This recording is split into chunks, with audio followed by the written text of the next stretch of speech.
Estamos tendo o prazer de receber aqui hoje o pré-candidato do PSDB à presidência da República, o ex-governador de São Paulo, Geraldo Alckmin, que já não é uma novidade na disputa presidencial, uma vez que foi candidato no ano de 2006, quando chegou a disputar o segundo turno com o ex-presidente Luiz Inácio Lula da Silva. Candidato, é um prazer recebê-lo, muito obrigado pela presença. Muito obrigado, Rodrigo Freitas, quero cumprimentá-lo, cumprimentar a Helenice, cumprimentar o Lucas e todos os ouvintes aqui da Super. Uma grande alegria participar aqui do congresso da MM. Eu que fui prefeito da minha cidade natal, sou um municipalista, né? Uma árvore cresce pelas raízes, nós precisamos ter governos locais bastante fortes. Helenice Laguardi, âncora do Super N Últimas Notícias, participa com a gente, sempre um prazer recebê-la, Helenice. Prazer, Rodrigo. Candidato, o senhor foi muito aplaudido e muito bem recepcionado aqui no Congresso Mineiro de Municípios.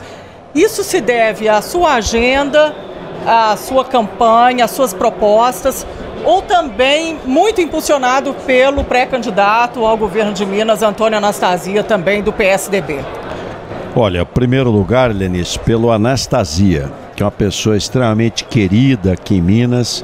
Eu estou impressionado aqui com as dificuldades dos municípios, com o não repasse de recursos do Estado para as prefeituras, que aliás é inadmissível, porque embora o governo do Estado arrecade, ele seja o órgão arrecadador, parte desse recurso não é do Estado, é do município.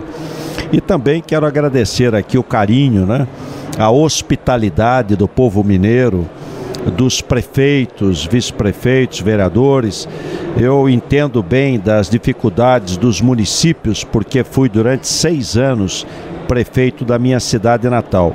E disse aqui claramente, só tem um caminho, o Brasil voltar a crescer. Ter emprego, renda, oportunidade para as pessoas. E para ter crescimento, precisa ter investimento. Nós precisamos fazer um ajuste fiscal para recuperar a capacidade de investimento do governo federal e trazer a iniciativa privada para investir forte no Brasil. Esse é o caminho. E fazer justiça com Minas Gerais. Porque entendo que a União, ela não fez justiça a Minas, a segunda maior população do país, um estado grande, né, com muitas rodovias federais, aqui o Rio São Francisco. Então nós vamos ser parceiros de Minas Gerais. Candidato, o senhor tem sido pressionado internamente no PSDB por causa do seu desempenho até agora nas pesquisas eleitorais. O partido reclama do senhor ainda não ter alcançado os 2 dígitos, mas o senhor tem dito que é uma questão de tempo até que a campanha efetivamente comece. Mas a minha pergunta é a seguinte: de alguma forma, o senhor tem se sentido incomodado com essa situação, com essa pressão interna que existe dentro do PSDB? Ô Rodrigo, esta eleição é diferente, porque ela vai ser mais curta, e não é ruim que seja uma eleição curta, não. Eu até defendo eleições mais curtas. Agora, ela não começou ainda, é como você querer saber o resultado da partida antes de começar o jogo. Ela só vai começar depois de 20 de julho. Aí nós vamos saber quem efetivamente é candidato. Muita gente que está dizendo que é candidato vai acabar não sendo. Quais são as alianças, quem vai ser o vice, e nós vamos ter a melhor proposta para o Brasil. Estou reunindo os melhores quadros da área econômica, da segurança, da educação, da saúde, do desenvolvimento, para a gente ter um grande programa. A eleição não é só de presidente, é de deputado estadual, federal, senador 1, senador 2, governador e presidente. Nós vamos ter os melhores equipes, melhores palanques, desde o Rio Grande do Sul até Roraima, e hoje nenhum candidato tem aliança, nenhum. Nós já temos 5 partidos já nessa aliança. Qual que vai ser a participação do ex-presidente Fernando Henrique Cardoso na sua campanha? Vai ser total, Helenice. O Fernando Henrique, nós nos falamos semanalmente, até ontem foi aniversário do Fernando Henrique, que tem uma frase bem humorada, diz que a vida começa aos 87 anos, né? Extremamente animado. Então tem nos ajudado muito. Ele é um homem do diálogo.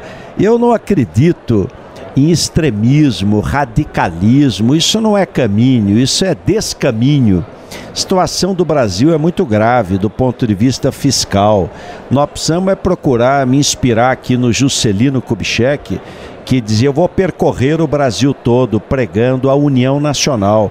Precisa diminuir um pouco essa raiva, esse ódio, e a gente procurar nos unirmos, né? Nós só temos um Brasil, não temos dois.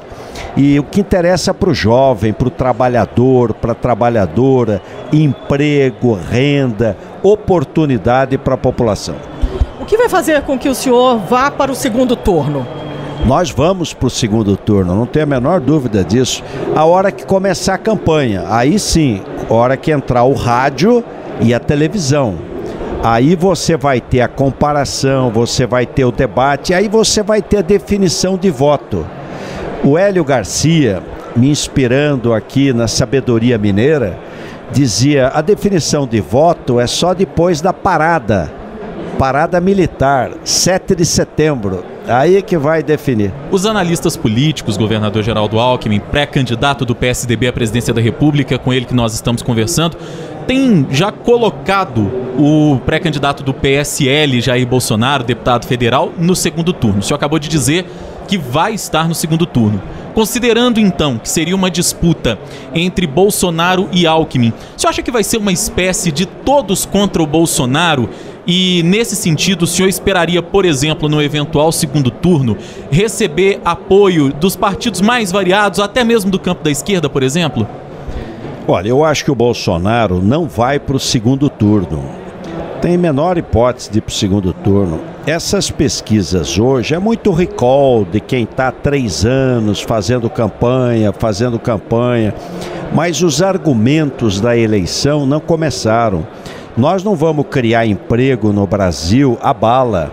Nós não vamos conquistar mercado no mundo à bala. Nós não vamos melhorar a educação pública das crianças, creche para os filhos, para as mamães, à bala. Nós não vamos melhorar a saúde pública, os hospitais, as UTIs, à bala. Não é esse o caminho.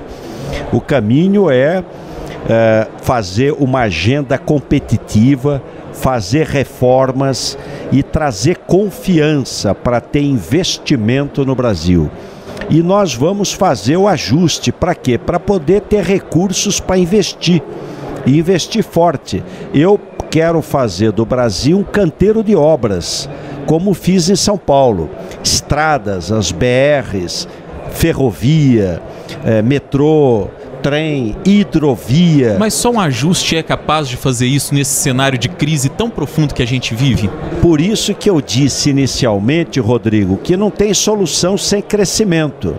Agora, nós temos que ter emprego. O grande desafio do mundo moderno é emprego.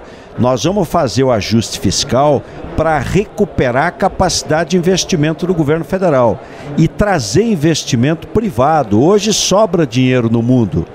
O mundo vai crescer, economia mundial, quase 4% do PIB esse ano. É impressionante.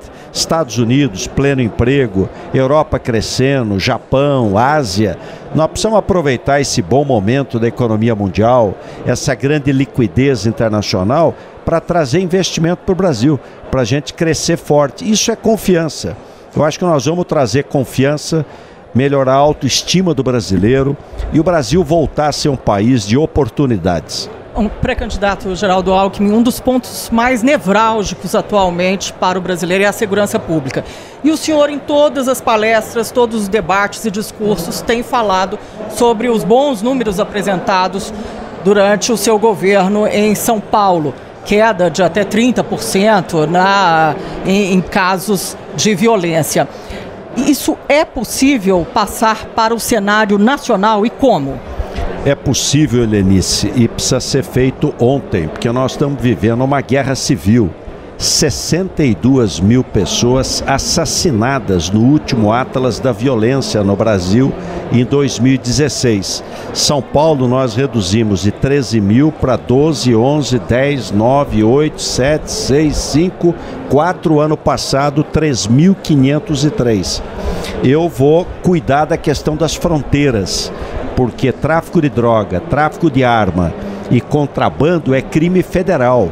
Então ontem estive com o general Vilas Boas, que é o comandante das Forças Armadas, aliás, comandante do Exército, e conversei com ele. Nós vamos fortalecer. É gente, gestão e tecnologia.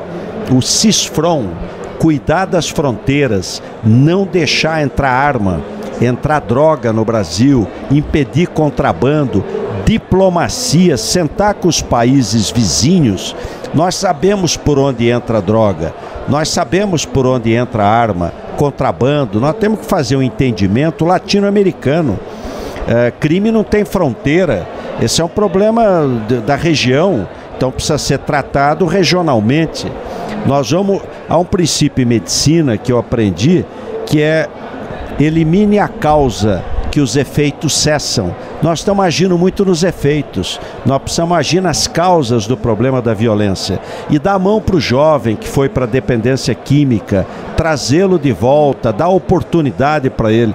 Acredito, e nós vamos fazer como fizemos em São Paulo. Uma coisa é falar, outra coisa é fazer. Nós fizemos.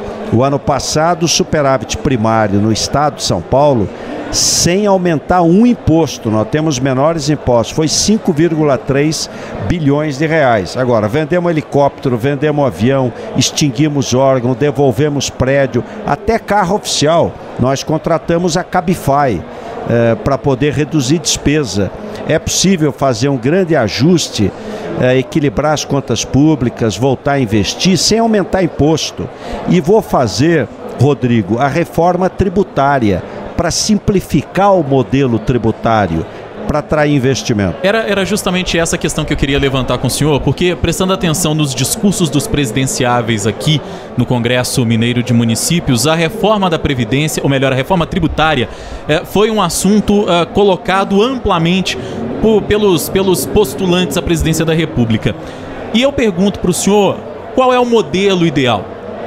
Qual a reforma que o senhor defende e como fazê-la? Já que a defesa da reforma tem sido feita ao longo das últimas campanhas presidenciais todas e até hoje a gente ainda não teve um presidente com coragem para fazê-la. Rodrigo, primeiro tem que fazer no comecinho do ano. Quem for eleito vai ter 55 milhões de votos. 60 milhões de votos no segundo turno. Então precisa aproveitar essa força do voto, essa força das urnas. A famosa lua de mel com o Congresso. Exatamente. Naquele início de governo. São os primeiros 6 meses. Então, para fazer reforma política, voto distrital ou distrital misto, reforma tributária para simplificar o modelo tributário, IPI, ICMS, ISS, PIS, COFINS, 5 impostos no mundo inteiro, é um IVA, é um só. Tem que simplificar, destravar, desburocratizar, melhorar os serviços públicos, governo eletrônico, fazer inovação. Tem muita tarefa para fazer, mas não é com mágica, é com trabalho, olhando nos olhos, falando a verdade e com muito trabalho. E a reforma da Previdência? Geraldo Alckmin, se for eleito presidente, vai fazer uma reforma da Previdência com idade mínima, por exemplo, como queria o presidente Michel Temer? Helenice, é justo você ter o trabalhador aqui da rádio, do jornal O Tempo, do comércio, da indústria, da agricultura, média de aposentadoria R$ 1.400, para ser exato, R$ 1.391. E o federal, executivo, R$ 8.000, judiciário, 16 e legislativo, R$ 27.000 de média. Não é correto. Eu já fiz a reforma em São Paulo em 2011 e fui eleito no primeiro turno. Dos 645 municípios, eu ganhei em 644. Nós precisamos explicar para a população. Reforma da Previdência para ser justo, para ter um regime geral de previdência. Reforma tributária, reforma política e reforma de Estado. A gente ouviu do pré-candidato do PDT à presidência, o ex-ministro Ciro Gomes, e de assessores próximos dele, uma defesa até de um modelo de reforma da Previdência, em alguns casos, não vale para todas as faixas de renda, mas em alguns casos, com o modelo de capitalização, que é algo parecido com a Previdência privada, que o sujeito vai lá, paga, contribui ao longo do tempo e aquele dinheiro com o qual ele contribui, no fim das contas, é utilizado no pagamento do benefício. Na opinião do senhor, é viável, é possível um modelo desse, ou a gente continuaria nesse sistema atual de quem está na ativa paga para aquele que está aposentado? A pergunta é importante. Eu defendo que o regime geral de previdência seja de caixa único, uma sucessão de gerações. Então, quem está trabalhando está pagando o benefício de quem já está aposentado, na expectativa de que quando ele for se aposentar, outra geração esteja trabalhando e pagando. Isso até 5 salários mínimos, que é o teto do INSS. Agora, a partir daí é previdência complementar. Aí é capitalização individual. É cada um na sua conta. E não é benefício definido, é contribuição definida. Então o déficit é zero no futuro.